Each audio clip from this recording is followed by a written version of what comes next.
So for the last in our selection of temptations Jesus faced, we're going to Golgotha. Perhaps we don't instinctively associate Golgotha with temptation. Pain, yes. Isolation, yes. Misrepresentation, yes. But temptation, maybe not. But temptation, I want to show you this morning, was a feature, a far from insignificant feature of Jesus' ordeal that day. And I want us to think about this then under two headings. And first of all, the voice that isn't laughing.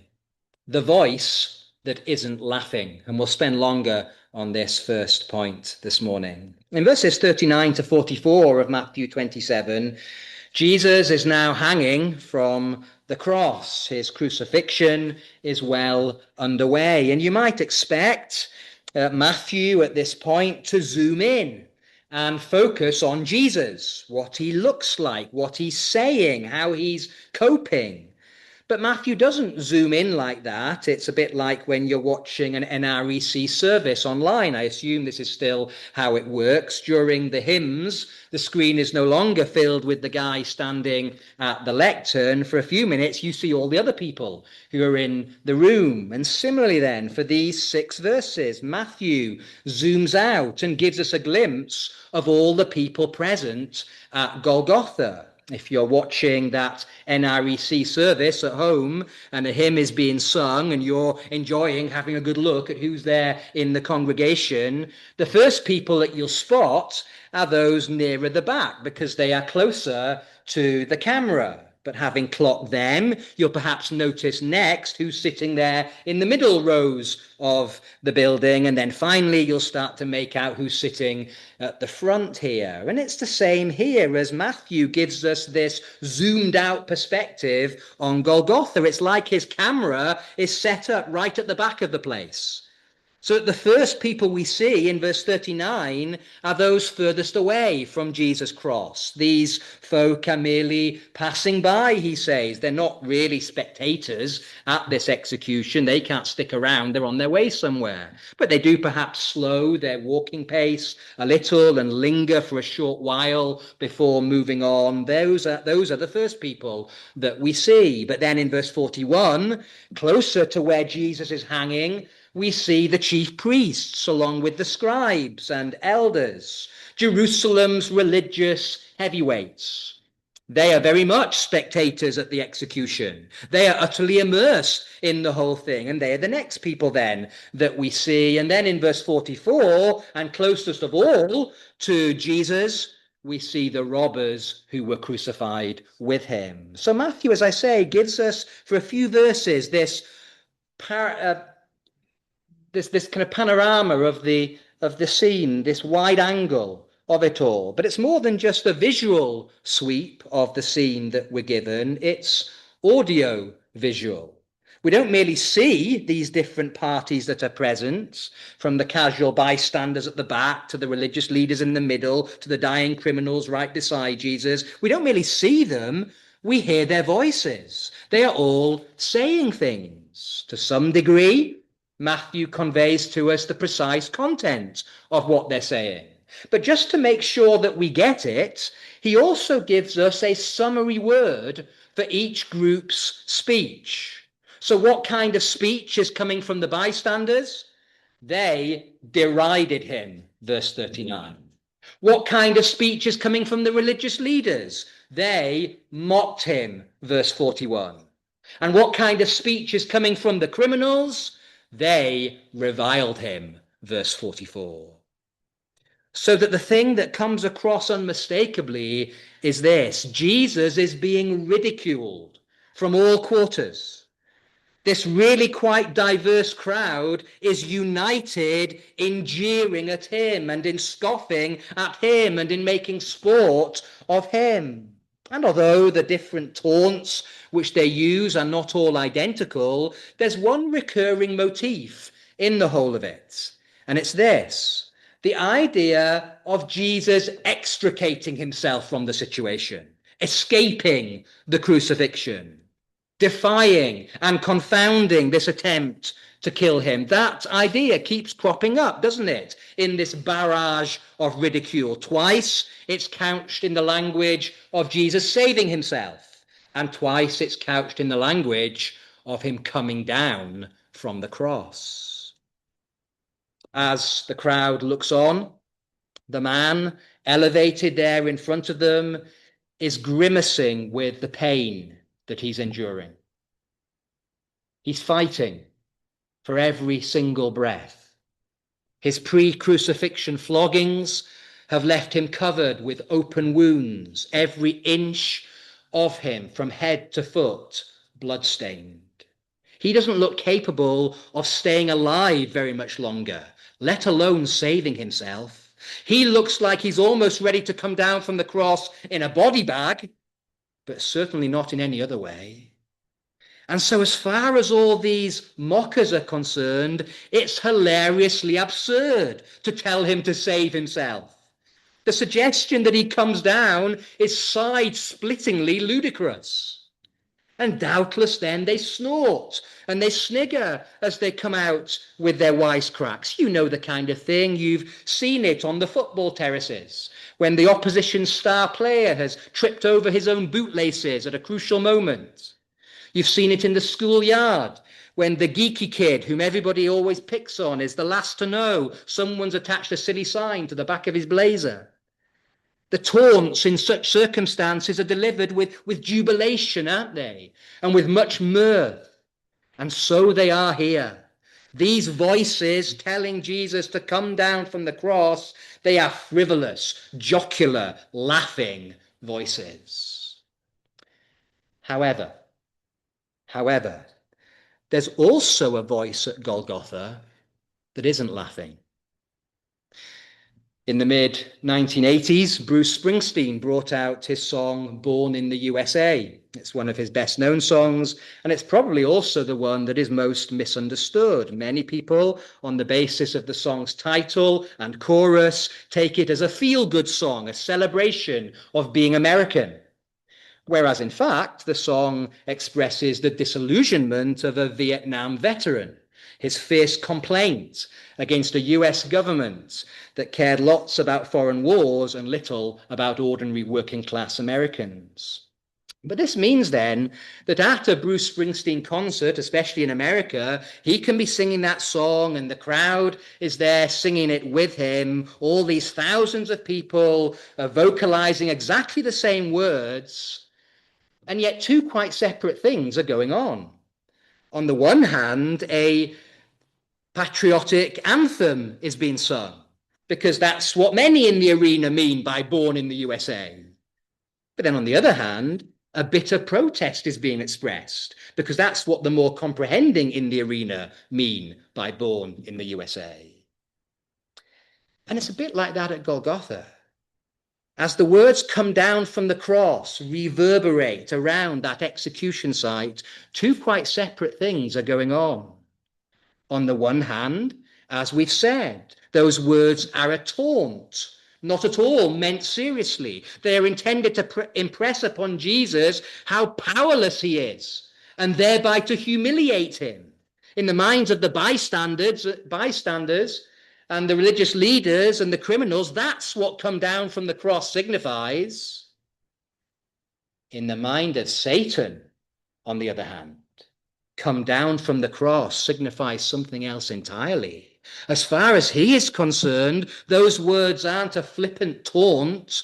They are an invitation, meant very seriously indeed. They aren't intended to highlight his inability to do anything. They are intended to impress upon Jesus how powerful he is, and thereby to tempt him. That's what I mean when I say there's a voice that isn't laughing. As Jesus hears that line directed at him, come down from the cross, he hears two distinct kinds of voice. He hears the merry human scorn, and that affects him deeply. It's no easier for him just to shrug that off than it is for that footballer picking himself up off the ground to the howls of derision, or that school kid, crimson-faced as everyone points and giggles. Jesus too finds public humiliation desperately hard. He wants to hide. He wants the ground to open up and conceal him from the mockers. Certainly Jesus hears the merry human scorn. But he also hears, in that same line, the earnest satanic proposal. Come down, Jesus. Go on, come down. You know you can. You know you want to. Just do it. What's to stop you, Jesus? Come down. And it too, the earnest satanic proposal, it affects him deeply. It cannot just easily be shrugged off either. Now, you might be thinking at this point, Dan, you're getting obsessed with Satan. You're seeing him everywhere. Just because Jesus, in last week's passage, detected Satan's lurking influence, that doesn't give you the right to detect Satan's lurking influence all over the place. You might be thinking that. But actually, I think I do have the right to detect it here. I think, indeed, Matthew pushes me to detect it here. Because there's something very intriguing about the first come down from the cross there in verse 40. How's it prefaced? Since you are the Son of God, come down from the cross. Since you are the Son of God. Does that ring any bells? Have you heard that before somewhere? Since you are the Son of God, do this thing. If I say the word stones, that might give you a clue. Or maybe the phrase throw yourself. Does that jog your memory? Since you are the Son of God, command these stones to become loaves of bread. Since you are the Son of God, throw yourself down. It's Satan who loves that particular line. It's Satan who loves to point out to Jesus how he ought to conduct himself as the Son of God. And Matthew, therefore, doesn't need to spell out what's going on here at the cross. He doesn't need to make a song and dance about Satan's involvement. He drops a big enough hint and expects us then to join the dots. It's interesting, actually. Peter, you remember, famously refers to Satan in 1 Peter 5, verse 8, as a roaring lion seeking someone to devour. Where does Peter get that image from? That vivid image of Satan as a roaring lion. Well, possibly from reflecting on a number of Old Testament passages, but I suspect one of those Old Testament passages may have been Psalm 22. Where, as we said earlier in the service, you have a prophecy of Jesus on the cross. And you have, at one point then in the psalm, verses 12 and 13, Jesus talking about the people who are encompassing him. The crowd, in other words, there at Golgotha. They are opening wide their mouths at me, he says. He's talking about this business of them shouting things that Matthew 27 is so interested in. And he describes them, first of all, as bulls. You may remember that from our singing a few minutes ago. Bulls, plural.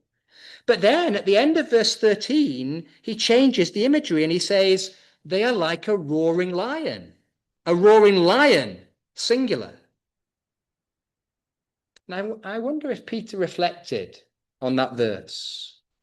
I wonder if he thought to himself, how? In the shouting of the crowd at Golgotha, did Jesus hear not only humiliating mockery, but something more dangerous and predatory as well? How did he hear a lion roaring at him? That must have been Satan. Jesus must have heard Satan's voice in the cries of the spectators. I wonder if that was Peter's thought process. So that when he came to write a pastoral letter years later and he wanted to warn his Christian readers about Satan, it just came very naturally to him to picture the devil as a roaring lion. And he's effectively saying there in 1 Peter 5, verse 8, the same roaring lion who in the taunts of Golgotha's crowd sought to devour Jesus' obedience to God, he'll try to devour your obedience to God as well. And once we discern this satanic temptation going on at the cross, we realize that Matthew does something quite striking, really, in his gospel. He depicts Satan tempting Jesus at the beginning, in the wilderness scene, at the end, Golgotha here, and in the middle, that passage that we looked at last Sunday morning. I know chapter 16 isn't exactly in the middle, but what's going on there is kind of the turning point that divides Jesus' ministry into two halves, the half before he talks about the cross and the half after he talks about the cross. And by depicting satanic temptation then at the beginning, at the middle, and at the end, Matthew is surely making that point which I flagged up in the opening sermon of this series. Namely, temptation, satanic temptation, was constant for Jesus. It wasn't occasional. It wasn't sporadic. There weren't one or two moments over the 3 years. No, it pervaded the 3 years. That, I think, is what Matthew is saying by putting it at the start, in the middle, and at the end.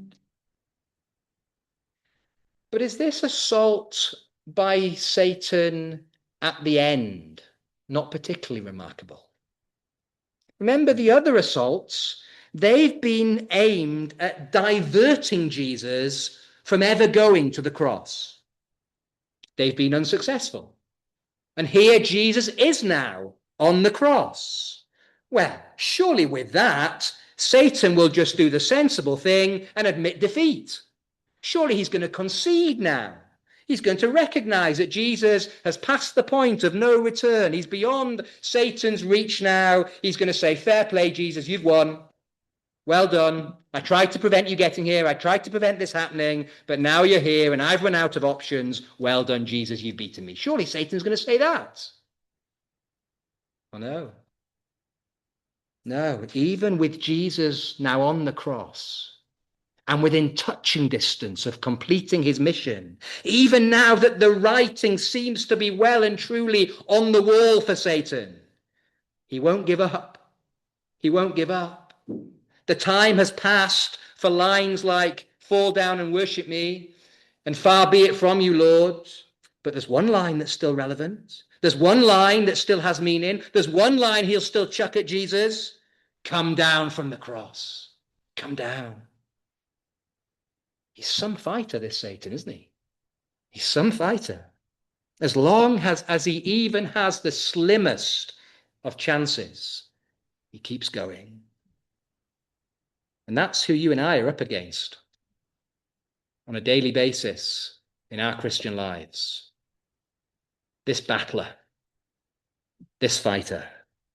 He's not a fair weather tempter, quick to call it a day when the odds are stacked against him. No, quitting just isn't in his psyche. He doesn't know the meaning of the word. He will put up a fight to the bitter end. So take him seriously, believer. Don't trifle with Satan. Don't think that you're too mature now to be vulnerable to him. Don't think that you've been a Christian too long now to be a realistic target for him. Don't think it's just the young and the naive that the roaring lion is interested in.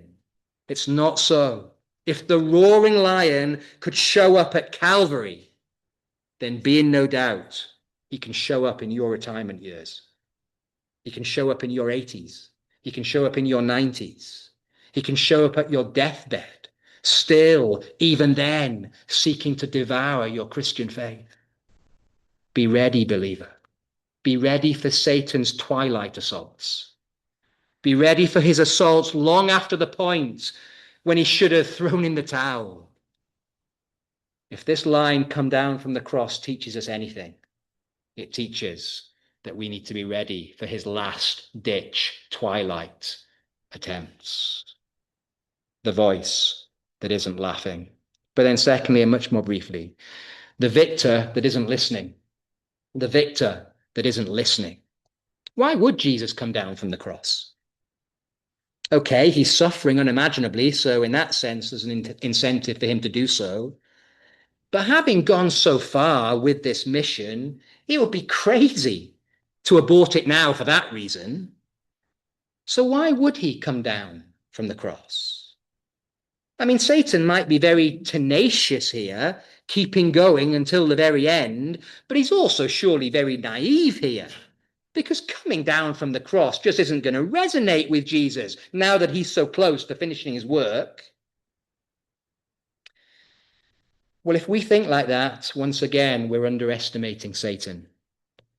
Look at the second utterance of come down from the cross there in verse 42. And look at what follows it. Come down now from the cross, and we will believe in him. We will believe in him. Now that's devious.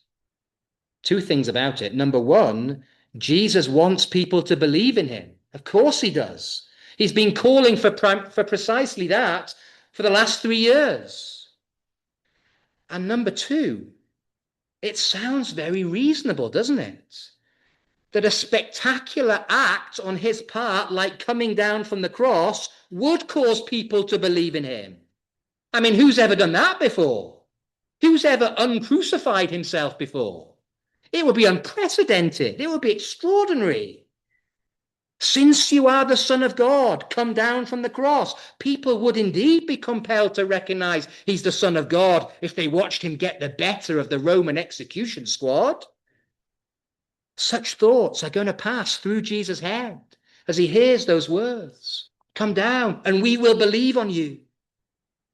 He might even start to question his own interpretation of Psalm 22. Do you remember how Psalm 22, the section we sang, just touched on it at the very end? It talks about a dramatic rescue that God brings about on behalf of the suffering Messiah, as a result of which there's this widespread response to him. All the ends of the earth shall remember and turn to the Lord, it says, verse 27. And Jesus could begin to wonder, well, have I perhaps misunderstood how that works?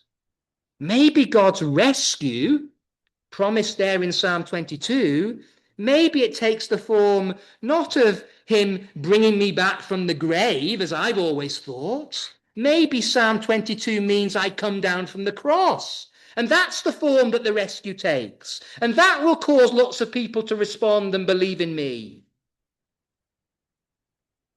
I'm saying this may be a last-ditch attempt by Satan in chronological terms. It may be his last throw of the die, but it's not crass and unsophisticated the way that we think of last-ditch attempts normally being. This is devious. This is really, really devious. I know some of you went fishing yesterday. I don't know all that much about fishing, but I do watch with Fraser, a particular YouTuber that some of you also watch, who, amongst other things, often fishes. And I've seen then him put some bait on the end of his line and then cast it into the water and then wait for that sudden pull on his line that means a fish is taking the bait. And that's what Satan is doing here. Come down from the cross. That's his juicy, yummy bait that he's putting on the end of his line. And he then casts his fishing line in the direction of that middle cross. And he waits.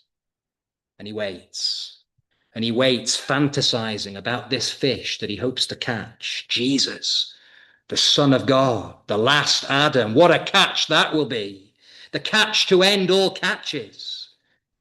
And he waits, and he waits, and the whole universe waits with him during those pivotal few moments in the history of this world. Will Jesus bite? Everything comes down to this. The whole of history comes down to these moments. Will Jesus bite? Will there be an almighty tug on the end of Satan's fishing line? Will Jesus start to pop the nails out and impressively descend from Golgotha's cross? And the wait goes on, and the wait goes on, and the wait goes on. And do you know what? Jesus doesn't bite.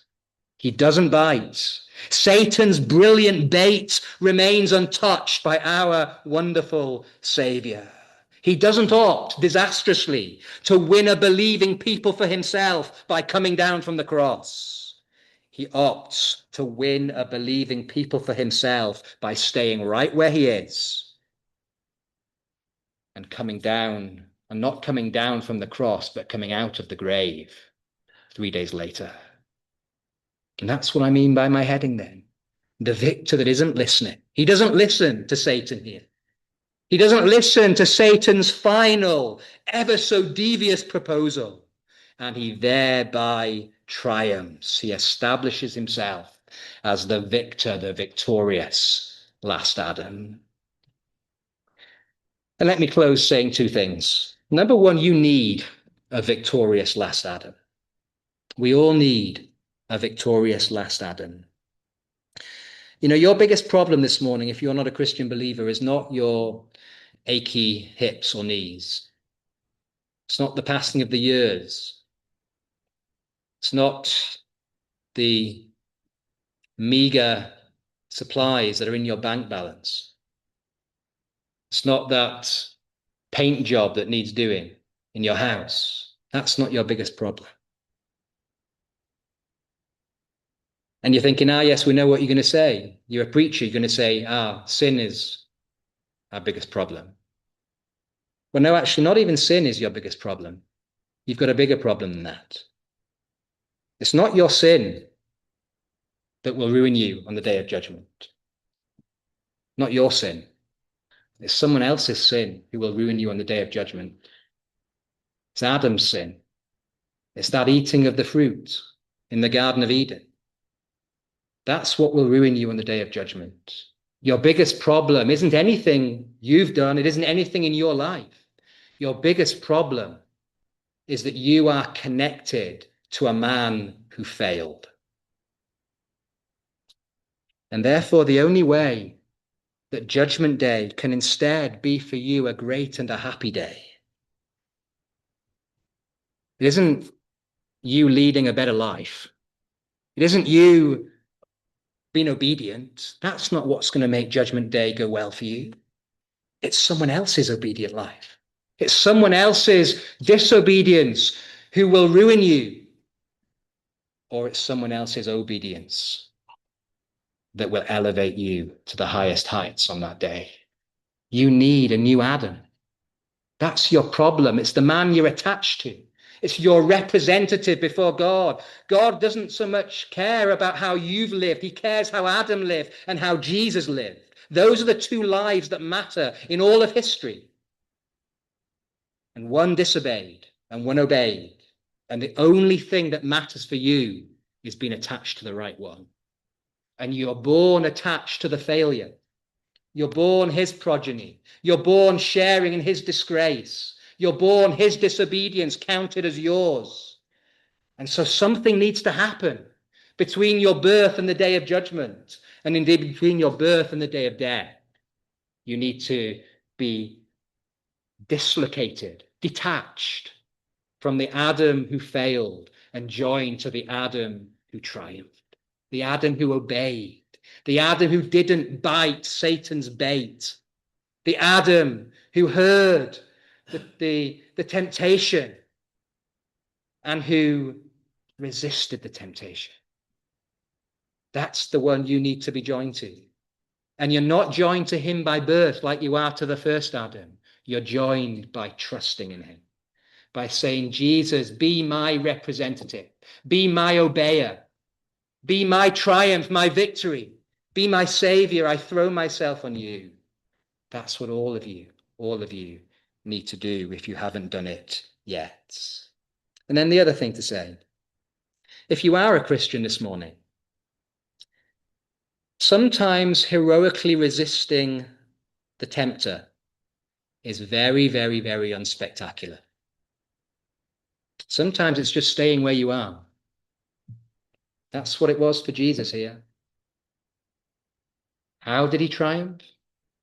Not by doing the spectacular thing. That's what Satan wanted him to do. He triumphed by doing the unspectacular thing, by just staying put. I mean, there's nothing spectacalar in this passage, is there, that Jesus does? It's even less impressive than kind of in the wilderness and in Caesarea Philippi, because at least there Jesus says some strong words, away from me, that kind of thing. Here, nothing happens. He just stays. He stays where he is.